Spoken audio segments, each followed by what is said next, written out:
কি আসতে পারি? জি আসুন, বসুন। আবির, তুমি আরে কোথায় যাচ্ছ? তুমি এখানে কেন? মানে তুমি তো একটা জব করতে, হঠাৎ ইন্টারভিউ দিতে আসছো? সে এক লম্বা ইতিহাস, আমার সব শেষ হয়ে গেছে। লাবণ্য জানো, এই মুহূর্তে না আমার চাকরিটা খুব দরকার। প্লিজ তুই আমার চাকরিটা ম্যানেজ করে দাও। এখানে তুমি কোনো সিন ক্রিয়েট করো না। আমরা আগে যেখানে দেখা করতাম, আগামীকাল আমি সেখানে দেখা করব। তোমার কি প্রবলেম আমি শুনবো। থ্যাংক ইউ লাবণ্য। তোমার মনে আছে আবির, একটা সময় দিনের পর দিন আমি তোমার জন্য অপেক্ষা করেছি, আর তুমি সব সময় লেট করে আসতে। সরি লাবণ্য, সরি কি সবকিছুর সমাধান বলো? আমি অন্যায় করেছি, মরুচিকার পেছনে ছুটেছি, আমাকে মাফ করে দাও লাবণ্য। একটা সময় আমার কাছে দামি মোবাইল ছিল না, আমি খুব কম দামি একটা ঘড়ি ইউজ করতাম।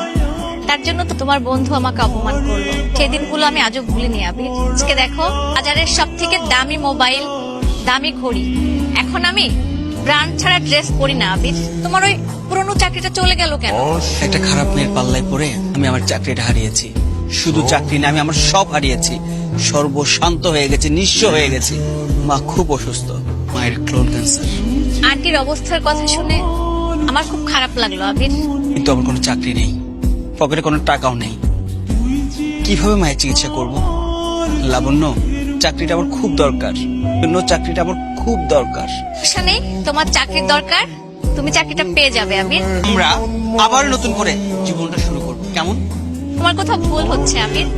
তোমাকে আমি চাকরি দিচ্ছি তার মানে এটা না যে আমি তোমার জীবনে আবার ফেরত আসবো। তুমি কি বলেছিলে মনে আছে? আমি নাকি অনেক খ্যাত। যাই হোক আবির, ভালো থেকো তুমি।